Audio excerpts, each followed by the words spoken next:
Shabbat Shalom familia, que el Eterno los bendiga a todos. Damos gracias al Eterno por este precioso tiempo que nos permite estar en este espacio sagrado, en este tiempo de Shabbat, en este tiempo de estudio bíblico. Y vamos a orar para iniciar el tema de esta tarde, tarde-noche, lo que es la parashá semanal. Amén. Oramos. Baruch Adonai Kamevora Leolam Baed. Baruch atah Adonai, Eloheinu melech haolam, asher bahar banu mikol hamim benatan lanu et torato. Baruch atah Adonai divrei haTorah. Bendito eres tú, Adonai, Elohim nuestro, soberano del universo, que nos has escogido entre todas las naciones y nos has entregado su Torá. Bendito eres tú, Adonai, dador de la Torá. Gracias, Padre. Te pedimos de tu gracia y de tu sabiduría para poder entender tu palabra, para ponerla por obra y que de igual manera, Señor, podamos compartirla con todos los demás. Gracias, Eterno Rey. Bendice a cada hermano y a cada hermana que a esta hora han de, Señor, escuchar tu bendita palabra, tu bendita Torá. Que tu palabra corra y sea glorificada. Que tu palabra exhorte, que tu palabra consuele, que tu palabra edifique para la honra y la gloria de tu nombre. Amén y amén. Bien, familia, déjenme compartir el tema que tenemos listo para esta preciosa tarde. Es la parashá Emor. Parashá Emor. Amén. Que se encuentra en el libro de Vayikra, libro de Levítico, capítulo 21, del versículo 1 hasta el capítulo 24, versículo 23. Ahí se encuentran ubicadas las 7 aliyot, amén, que hemos leído ya durante la semana. Y gracias a todos los hermanos y hermanas que siempre nos ayudan para grabar los audios y compartirlos con todo el público. Bien, la lectura de la Haftarah se encuentra en el libro del profeta Ezequiel, capítulo 44, perdón, versículo 15 al 31, y la lectura del Brit Hadashah en Primera de Pedro, capítulo 2, versículos 4 al 10. Amén. Ahí se encuentra las lecturas. Bien. Como siempre, utilizamos la metodología de estudio del Moré Rico Cortés. Amén. Y tanto lo que es esta metodología como la escalera educativa. Amén. Bien. Emor, la palabra emor significa habla o di en hebreo. Destaca la comunicación directa de Adonai con su pueblo a través de Moisés.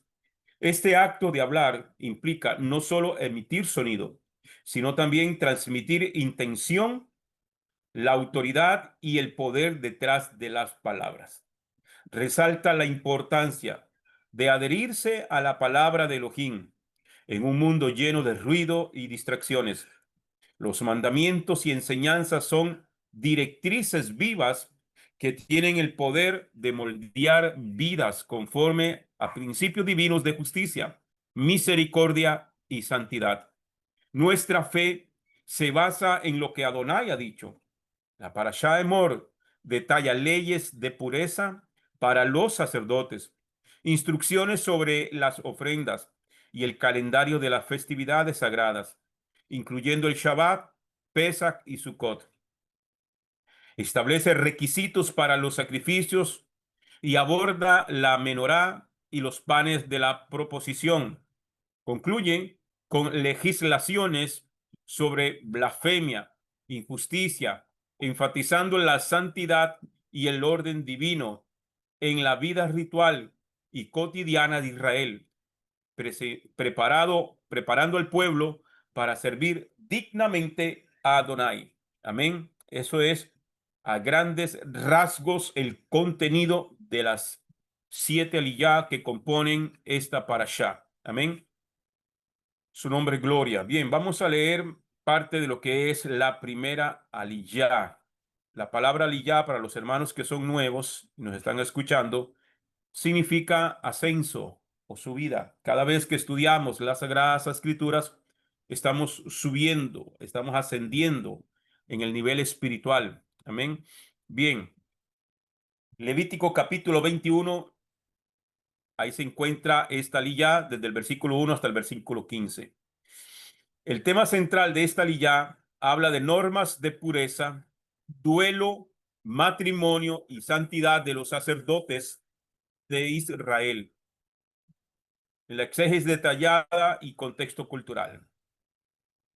Entonces vamos a ver el contacto con los muertos, Vallicrá, capítulo 21 del 1 al 4. Levítico 21 del 1 al 4. Amén. ¿Qué dice el Eterno aquí? Dice, dijo Yuhei a Moisés, habla a los sacerdotes hijos de Aarón y diles, nadie entre vosotros ha de hacerse impuro con el cadáver de uno de sus parientes. ¿Ok?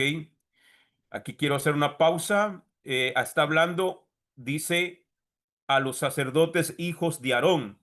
Quiere decir que esta regulación habla sobre los sacerdotes levitas. Versículo 2. Excepto por pariente cercano a él, su madre, su padre, su hijo, su hermano o su hermana virgen cercana a él, que no haya tenido marido, por la cual podrá hacerse impuro.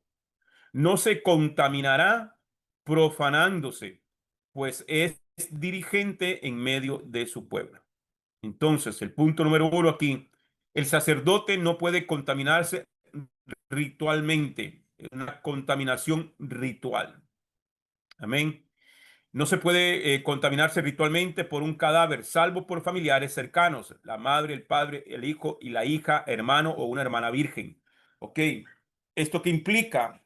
Los levitas, sacerdotes, descendientes de Aarón, que eran los que servían en el templo o en el Mizcán, en el tabernáculo, y luego en el templo, todo aquel que había sido consagrado para este servicio no se podía contaminar con cualquier cadáver, con cualquier persona, porque quedaba ritualmente impuro. ¿Qué significa quedar ritualmente impuro? Significa que mientras estuviese en esa impureza, no podía entrar al Mishkan o al templo a servir a Dios, porque para entrar a servir a Dios tenía que estar completamente purificado, santificado. Amén. Entonces, la única manera que a él se le permitía a un levita que servía en el templo de Dios era que si se moría su padre, su madre, un hijo, una hija, un hermano o una hermana que fuese virgen. O sea, se le permitía ir a su velorio y a su entierro. ¿Ok? Eso es lo que significa que podía profanarse. ¿Ok? Porque el contacto con los muertos crea una impureza ritual. Por eso es que en el contexto de la época de Yeshua, en el, en la época del segundo templo, por ejemplo, vemos cuando Yeshua decía, le hablaba a los fariseos, a los religiosos de la época, y le decía sepulcros blanqueados. Eso lo hemos explicado en otras ocasiones. Cuando llegaban la época de las festividades, de los Moedín, de las fiestas bíblicas, los sacerdotes mandaban a pintar los sepulcros para que la gente que venía de viaje, que venía hacia el lugar de donde se celebraban la fiesta en el templo, ellos pudieran identificar desde larga distancia, identificar dónde estaba un sepulcro para que no pasaran tan siquiera cerca de ahí, para que no quedaran ritualmente impuros. Si alguien que venía a la fiesta tenía contacto tan siquiera con un sepulcro, y cuanto más con un cuerpo muerto de una persona o un muerto, no podía entrar ya a celebrar la fiesta, estaba ritualmente impuro. Entonces, un sacerdote que constantemente entraba al servicio del Eterno en el Mishkan o en el templo, tenía que estar ritualmente puro. Por eso es que también entendemos ahora en la parábola que el maestro está diciendo sobre el buen samaritano, ¿verdad? De un hombre que estaba tirado junto al camino, que pasó un sacerdote, que pasó un levita y no lo quisieron ayudar. ¿Por qué no lo quisieron ayudar? Bueno, en el contexto cultural entendemos que ellos iban hacia el templo a servir al Eterno y ellos creían que era una persona muerta. no que era una persona que estaba herida y que podría haber necesitado ayuda, sino que ellos en su mente decían, está muerto, entonces no lo voy a tocar, que alguien venga y levante ese cuerpo muerto. Pero ¿qué pasó luego el samaritano? ¿Verdad? Y lo ayudó. Entonces el contexto es que ellos iban al templo a servir y no querían contaminarse con el cuerpo del muerto, porque si no, ese día los hubiesen mandado de regreso, no hubiesen podido entrar tan siquiera a los atrios del templo.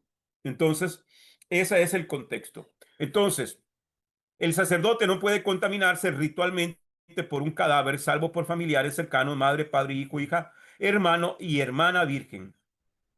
Esta restricción subraya que el sacerdote representa la vida y la presencia divina y por lo tanto no puede estar asociado con impureza de muerte.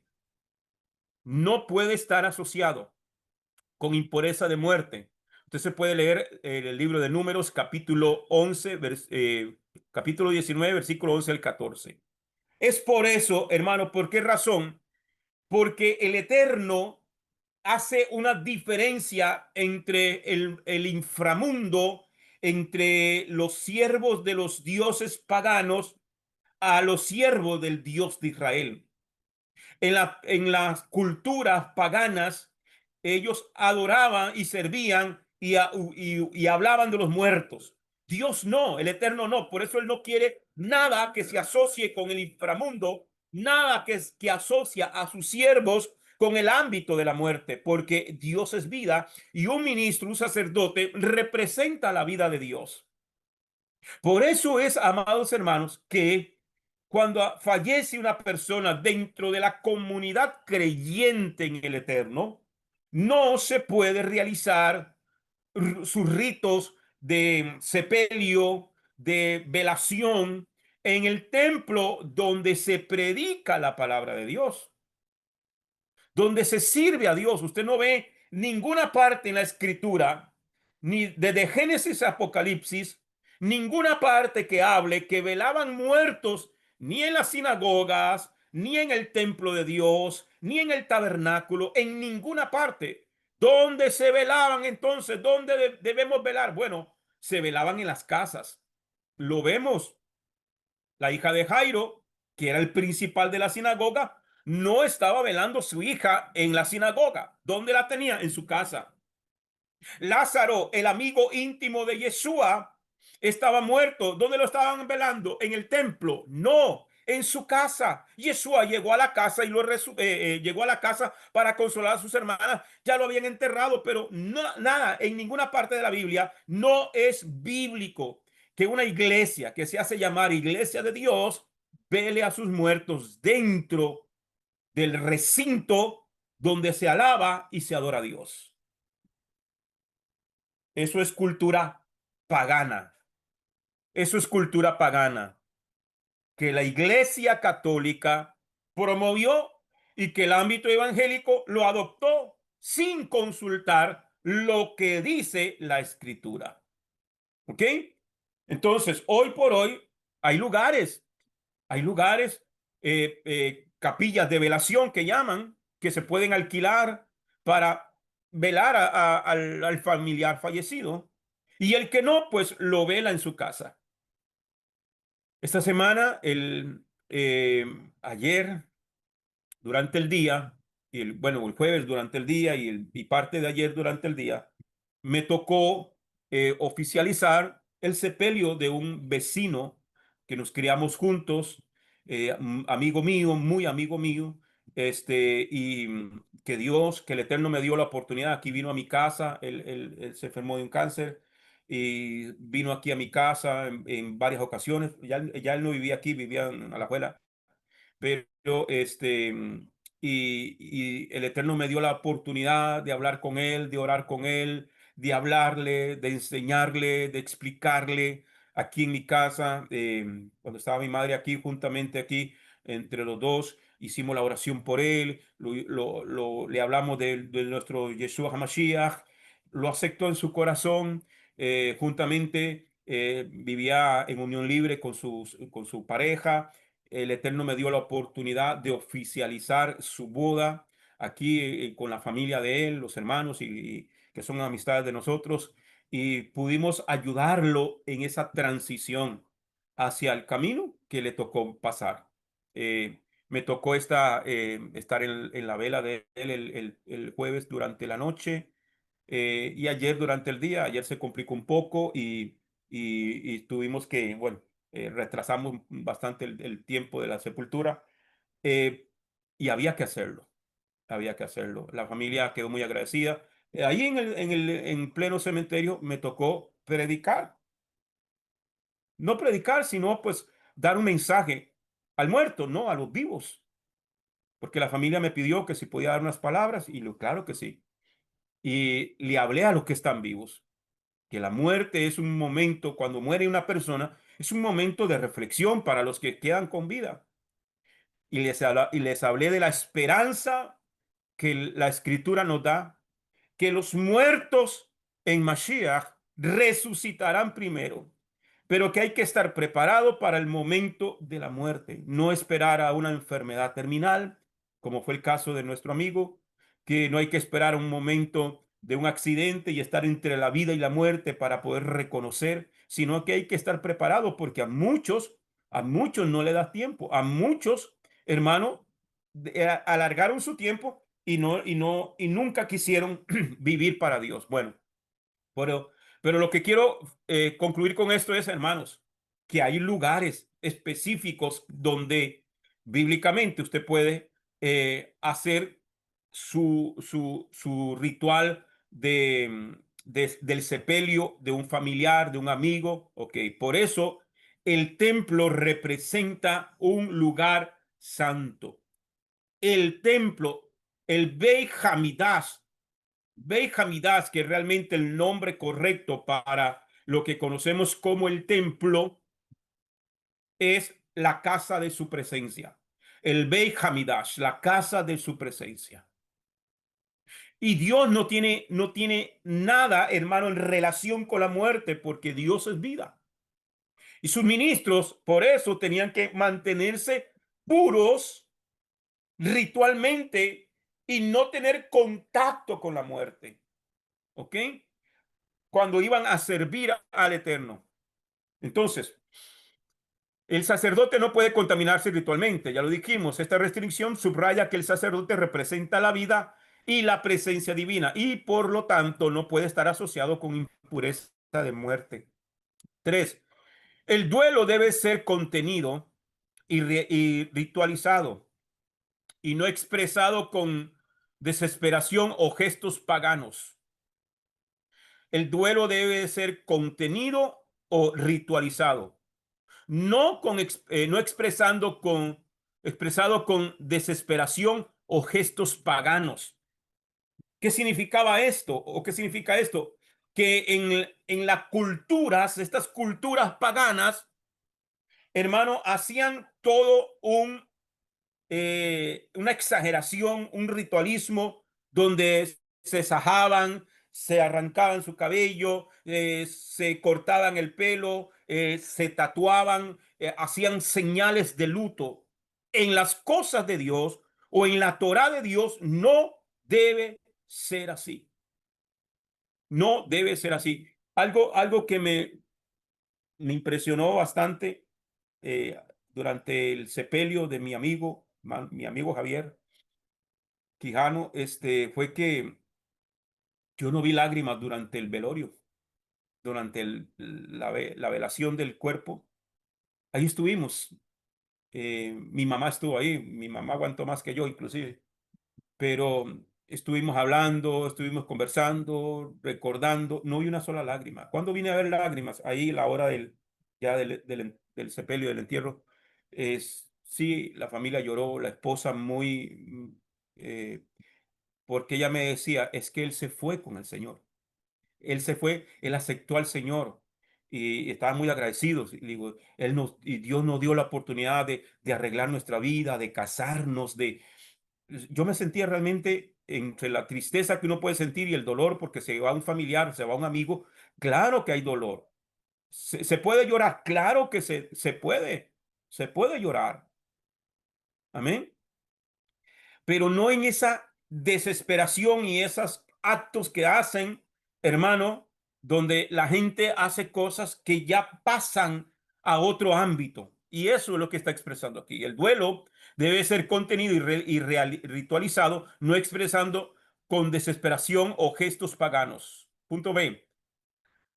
Rechazo a costumbres paganas de luto. Vallicra, capítulo 21, versos 5 al 6. Todo esto que vamos a leer aquí eran actos que se hacían como muestras de luto. No harán tonsura en su cabeza, ni rasurará el borde de su barba, ni se harán sajaduras en su cuerpo. Santos serán para su Dios y no profanarán el nombre de su Dios, porque ellos son los que presentan las ofrendas ígneas a Yuhebajé, el pan de su Dios.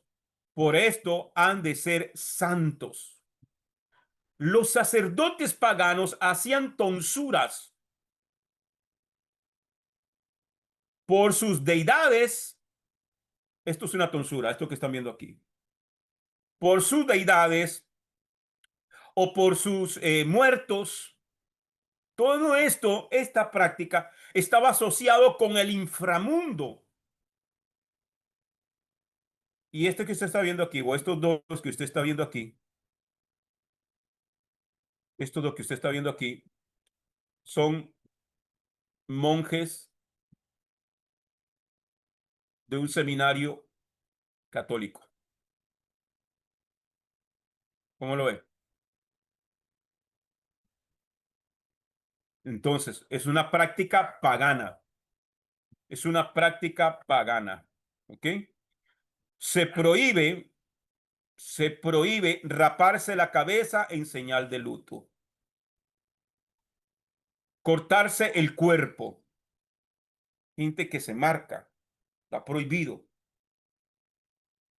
Entre esos el tatuaje también. Estas prácticas eran comunes en rituales funerarios cananeos y mesopotámicos, según lo podemos ver en Jeremías 16, versículo 6, y en primer libro de Reyes, capítulo 18, versículo 28. ¿Amén? Y estaba asociada también a adoraciones paganas de dioses paganos. El sacerdote debía ser ejemplo de esperanza y consagración, no de desesperanza. El sacerdote debía ser ejemplo de esperanza y consagración, no de desesperanza. Imagínese usted qué consuelo puede dar un sacerdote que hace estas prácticas. No hay esperanza. Ahí está hablando es completamente contrario a lo que dice la Torá. Ok, perfecto. Ahora vamos a ver el punto de matrimonio y moralidad familiar. Vallicra, capítulo 21, Levítico capítulo 21, versículos 7 al 9. Está hablando, recuerde que estamos hablando en el contexto del servicio de los sacerdotes. No tomará mujer ramera o deshonrada. No tomará mujer repudiada por su marido, porque es santo a su Dios. Por lo tanto, lo santificarás, pues él presenta el pan de tu Dios, que será santo porque yo soy santo. Yo que vuestro santificador. Si la hija de un varón sacerdote se deshonra prostituyéndose, ella ha deshonrado a su padre. Con fuego será quemada. Entonces, el matrimonio de un sacerdote levita tenía que ser, tiene sus requisitos. Vuelvo y repito, esto estamos hablando del contexto del sacerdocio levítico, ¿ok? No se podía casar con cualquier mujer. Tenía que ser una doncella, tenía que ser una virgen, ¿ok? Para que pudiese casarse con ella, ¿ok? El sacerdote no puede casarse con, número uno, prostituta o mujer profanada. No se puede casar con una mujer divorciada. Las mujeres divorciadas se pueden casar. Sí, sí se pueden volver a casar. Pero un sacerdote levita no puede tomar a una mujer divorciada. Cualquier hombre de las otras tribus podían casarse con una mujer divorciada. El levita no, porque el levita está en un nivel de santidad mayor. ¿Ok? Su esposa debe reflejar la santidad de su oficio. Una mujer de un sacerdote, de un ministro, tiene que representar la santidad de aquel hombre. Representa la imagen del sacerdote, representa la imagen del hogar.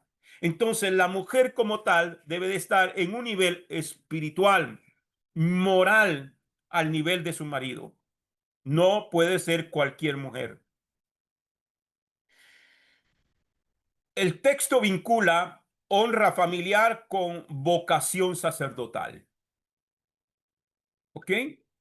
Aunque en el contexto bíblico de la Torá no existen mujeres sacerdotisas. No hay mujeres en la Biblia que pudiesen ser sacerdotes. No lo hay. ¿Por qué razón? Porque era una costumbre pagana de las religiones paganas, de los dioses paganos, que esas religiones sí ponían a mujeres sacerdotisas. Entonces, cuando se hablaba de una sacerdotisa, estaban hablando de prostitutas religiosas. Entonces, por eso es que a ninguna mujer se le llama sacerdotisa en el ámbito de la Torá o en el ámbito de Dios, del Dios verdadero, del Dios de Israel. No hay nadie que pueda, que deba, no tiene cómo, amados hermanos, no tiene cómo. Hoy por hoy, hay, en el ámbito cristiano evangélico, se autodenominan, se autonombran de esta manera, no entendiendo lo que están diciendo. No se asocia. Pero la esposa del sacerdote representaba la imagen de su Dios. Representaba la imagen del Dios al cual su esposo servía como sacerdote. Una mujer de Dios, hermano, debe mantener la misma pureza en cuanto, aunque no sea que haya sido catalogada como una pastora o una sacerdotisa, porque no existe eso en la Biblia, pero sí tiene que mantener, igualmente era una servidora de Dios, aunque no en un ámbito oficial, por decirlo de alguna manera, pero ella era el soporte de su casa, el soporte de sus hijos, el soporte de su marido. Y es muy importante la mujer en el servicio a Dios.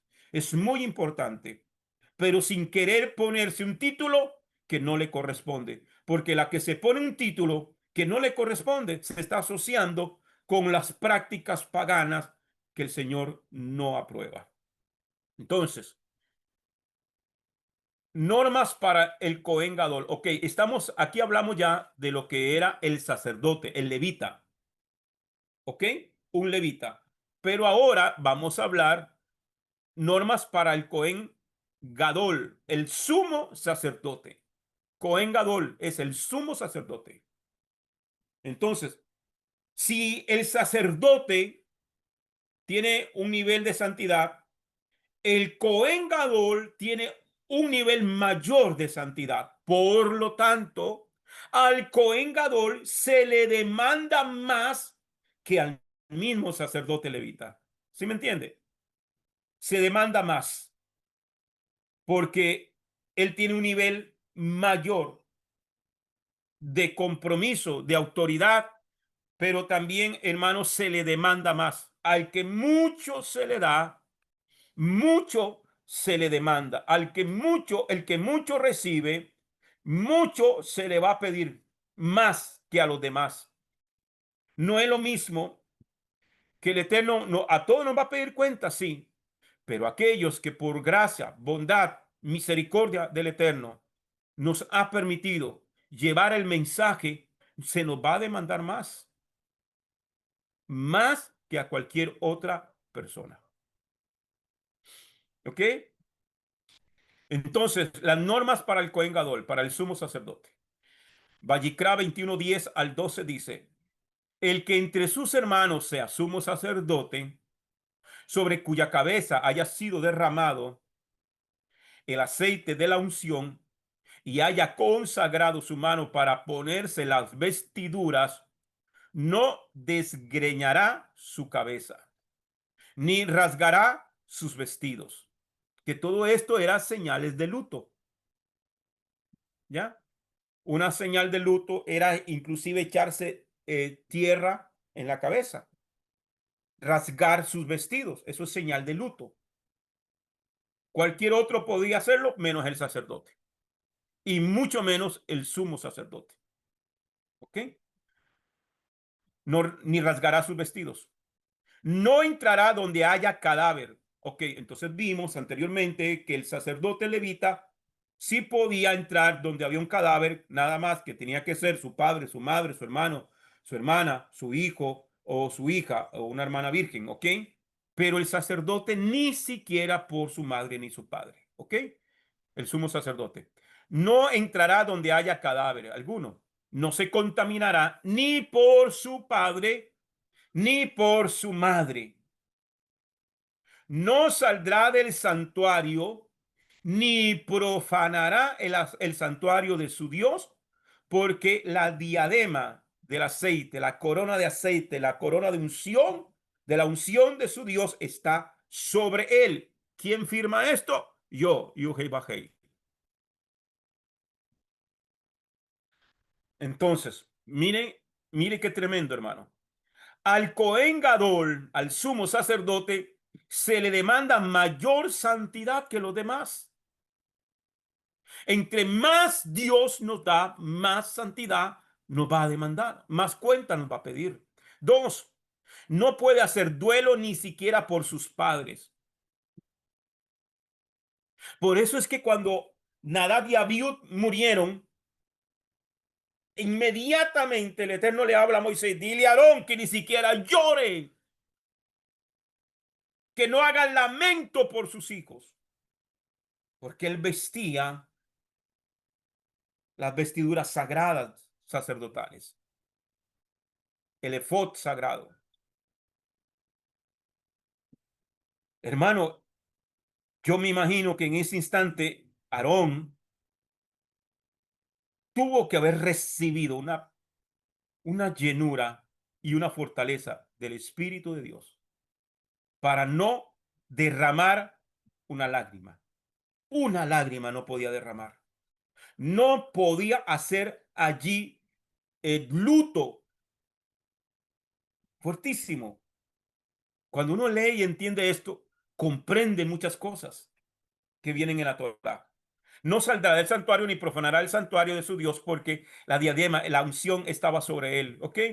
No puede abandonar el santuario ni contaminarse. De hecho, el sumo sacerdote utilizaba su ropa sagrada cuando estaba ahí en el Mishkan o en el templo. Cuando él se iba para su casa o algo así, él se despojaba de esas vestiduras. Esas vestiduras las usaba solamente en el servicio. Cuatro, lleva la unción del aceite sagrado y las vestiduras sagradas que lo consagran permanentemente. El matrimonio del sumo sacerdote. Vamos a ver cuál es el matrimonio del sumo sacerdote. Vayikra 21:13 al 15. Dice 21:13 al 15. Tomará, perdón, tomará mujer en la virginidad de ella. No tomará viuda, ni divorciada, ni deshonrada, ni ramera, sino que tomará por mujer a una virgen de su pueblo, a fin de no contaminar su descendencia entre su pueblo, porque yo, Yuhebajei, soy el que lo santifica. Entonces, se aplica lo mismo que se le aplica a los levitas. Solo puede casarse con una virgen de su pueblo. Y cuando está hablando de una virgen de su pueblo, es que no podía tomar una mujer que fuera de otra tribu de Israel. solamente de su propia tribu. El Cohen Gadol tenía que tomar mujer levita, que fuera levita, una mujer de su pueblo, de su propia tribu, que sea virgen, que no sea viuda, ni divorciada, ni deshonrada, menos ramera. Amén. Una virgen de su pueblo. Número dos, no con viuda, divorciada, ni mujer profanada. Tres, su descendencia de la misma tribu debe preservar la pureza del sacerdocio, porque sus hijos son los que van a ocupar el lugar, sus hijos son los que van a tomar su lugar cuando él fallezca. Uno de sus hijos va a tomar su lugar. Por lo tanto, su descendencia tiene que ser pura. Contexto cultural y teológico. El sacerdote representa a Israel ante Dios y a Dios ante Israel. Él es el intermediario, ¿ok? El intermediario.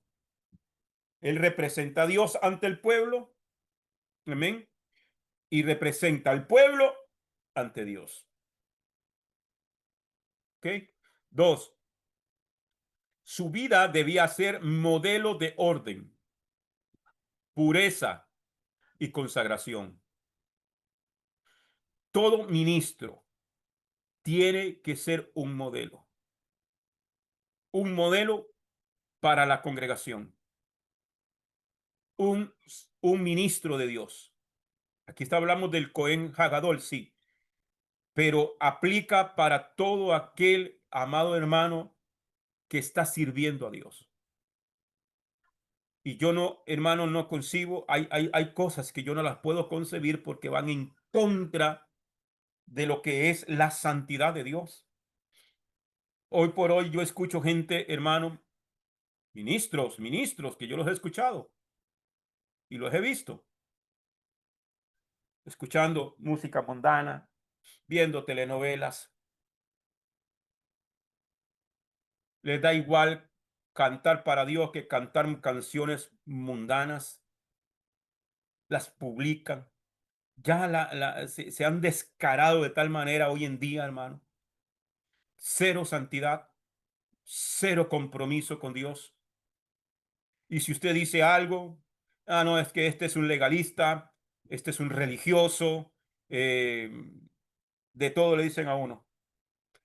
Pero el sacerdote que sirve a Dios, amados hermanos, debe de ser un modelo. Su vida debía ser un modelo de orden, pureza y consagración. ¿Qué es consagración? ¿Qué es consagración? Consagración, hermano, es algo que está dedicado a algo, nada más. ¿Qué es consagración? Esto lo consagro a Dios y esto no lo puedo utilizar para otras cosas que no sean para este propósito. Y la Biblia demanda de nosotros consagración. Mi vida está dedicada para el servicio de Dios. Y si hay algo que va a afectarme en esta consagración, entonces no lo voy a hacer.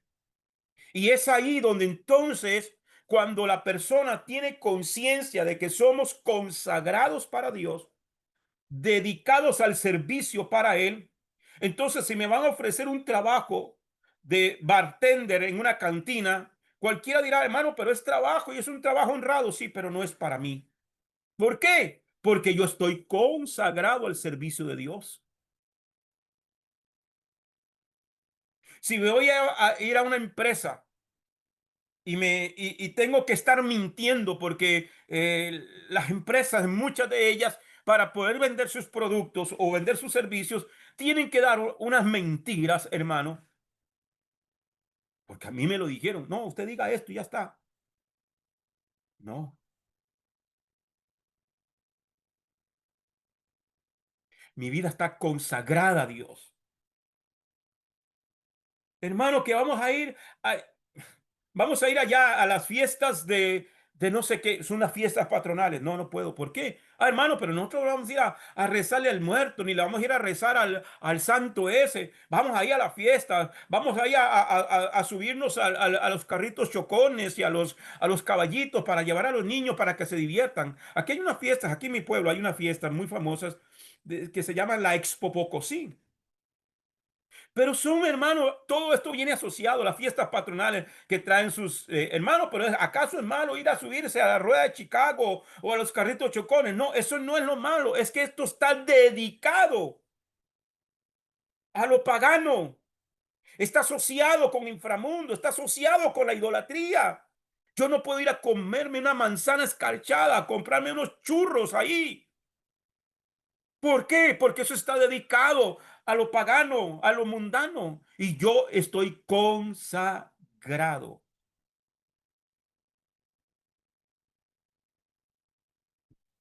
Hermano, por eso es que hablar de Biblia no es hablar por hablar. Hablar de Biblia es una cosa y vivir Biblia es otra cosa. Porque hablar cualquiera habla, predicar cualquiera predica.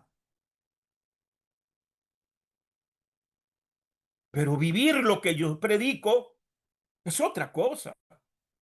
Vivir lo que estoy enseñando es otra cosa. Y por eso es que Pablo habla, y tú que predicas, predícate a ti mismo. Porque tú que dices que no hay que robar, robas. Y tú que dices que no hay que adulterar, adulteras.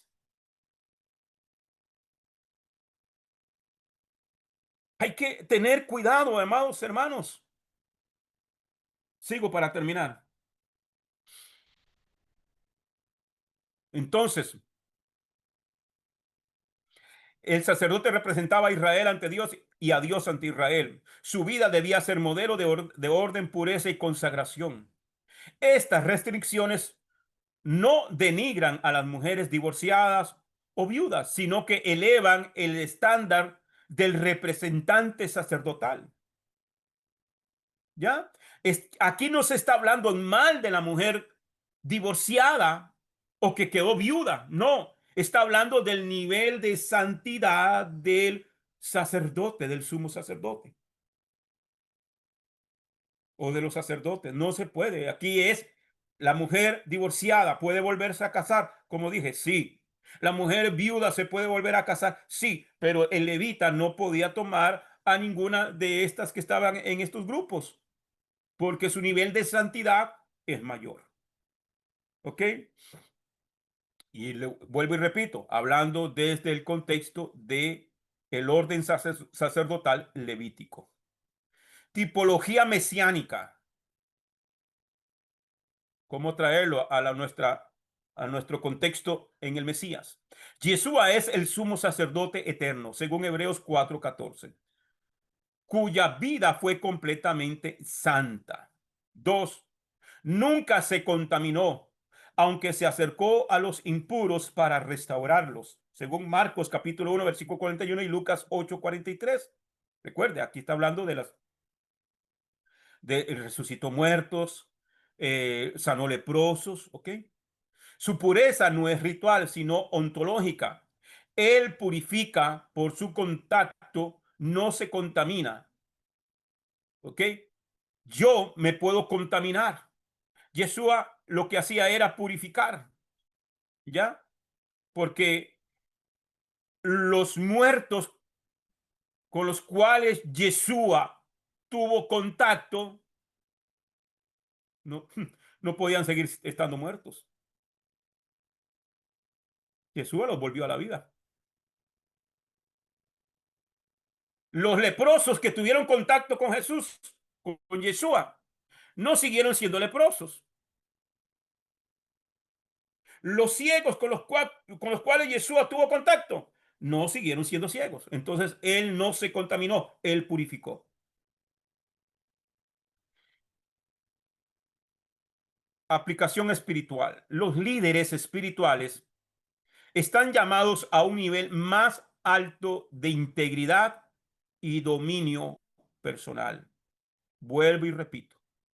todo aquel que estamos sirviendo al Eterno, se nos va a demandar, se nos demanda más. Por lo tanto, debemos exigirnos a nosotros mismos más, teniendo conciencia que no estamos en el grupo común o general, sino que hay un nivel mayor de santidad, de consagración, de dedicación. Todos como tal, el pueblo como tal, tiene que estar santo, sí, tiene que estar consagrado, sí, todo el pueblo como tal. Pero si tú estás sirviendo a Dios en una posición donde el Eterno te haya puesto, tu nivel de santidad no puede ser igual que el mismo pueblo. Mayor nivel. Al que mucho se le da, mucho se le demanda. ¿Ok? El pueblo, todo el pueblo, en general, que haya aceptado a Yeshua como su Señor y Salvador y pasamos a ser parte del pueblo de Dios, ok, todo el pueblo como tal tiene que caminar en santidad. Sin santidad nadie verá al Señor. Escrito está. Pero los ministros, los siervos de Dios, un nivel superior, mayor. Es inconcebible, amado hermano, que un hombre o una mujer que dice servir a Dios de su boca hoy diga una cosa y mañana esté hablando vulgaridades o contando chistes inapropiados. O, ¿me entiende? Nuestro nivel tiene que subir. Entonces, los líderes espirituales están llamados a un nivel más alto de integridad y dominio personal. Dos, el creyente como real sacerdocio, según lo dice Primera de Pedro capítulo 2 versículo 9, también debe vivir a en fidelidad conyugal, en fidelidad conyugal. Eso no hay que explicarlo mucho. B, con respeto hacia la vida. C, con separación de lo profano. D, la santidad visible honra el nombre de Elohim. La santidad visible. Nuestra santidad, espíritu, alma y cuerpo. En todo sentido, en todo sentido, lo de adentro se tiene que reflejar afuera. Entonces, un hombre tiene que, mire, hermano, me van a llamar legalista, me van a llamar de todo, siempre me lo han dicho de todas formas, no importa, pero lo voy a decir. El hombre, el hombre, el servicio a Dios tenía que reflejarse. Por ejemplo, un sacerdote no podía tener su cabello largo, lo hemos explicado en otras ocasiones. El tiempo más extenso que él podía durar sin cortarse el cabello era un mes, 30 días. Si después de 30 días él no se cortaba el cabello, no podía entrar a servir. No tenía que demostrar su desnudez. Yo, hermano, mi hija mayor ahorita tiene 30 años y nunca en mi casa yo anduve sin camisa. Nunca. Desnudarse solamente para bañarse. Listo. Voy al río, mi camiseta. Voy a una piscina, mi camiseta. Una vez entré a una, me dijeron, no puede bañarse con camiseta, tiene que quitársela. Ok, nos vamos de aquí, nos fuimos. Vamos a otro lugar. Pero usted ve hoy, hermano, de verdad, mujeres de Dios, que se hacen llamar mujeres de Dios, hermano, con unos hilos en la playa, en las piscinas, sin decencia, y después lo dice que son misioneras, o que son evangelistas, o que son pastoras, igual hombres, hermano, exhibiéndose en su cuerpo. La santidad visible honra el nombre de Elohim.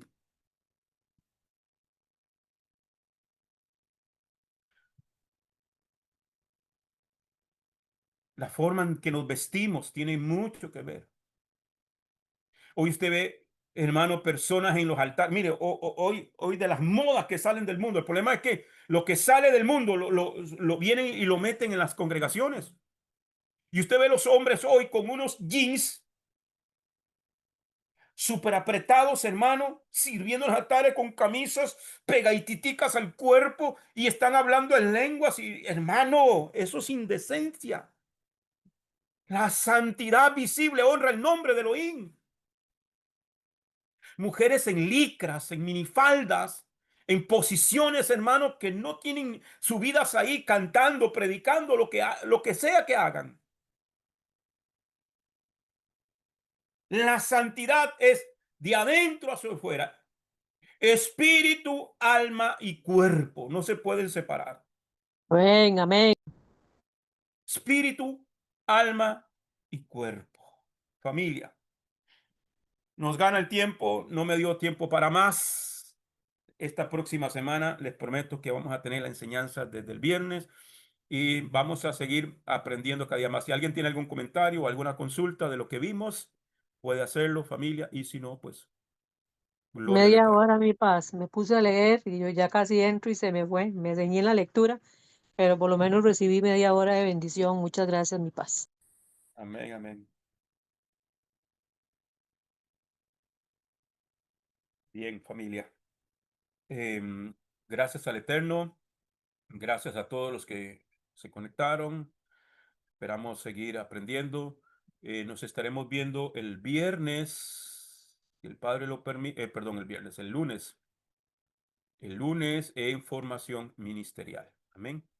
Así que agradezco a todos y a todas, a los hermanos que están viéndonos a través del Facebook, a través de YouTube, que el Eterno los bendiga. A los hermanos, síganos apoyando a distribuir el mensaje, dándole un like, dándole un mensaje, comentario, para que así el algoritmo de YouTube pueda identificarnos y poder distribuir el mensaje con más frecuencia. Amén.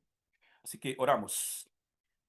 Baruch atah Adonai, Eloheinu melech haolam, asher natan lanu et toratot toraemet, vehayeh olam natah betujeno. Baruch atah Adonai, divrei haTorah. Bendito eres tú, Adonai, Elohim nuestro, soberano del universo, que nos has entregado su Torah, una Torah de verdad, y que ha implantado en nuestro interior la vida eterna. Bendito eres tú, Adonai, dador de la Torah. Padre, que esta semana sea una semana de mucha bendición, de mucha paz, de mucha tranquilidad para mis hermanos y hermanas.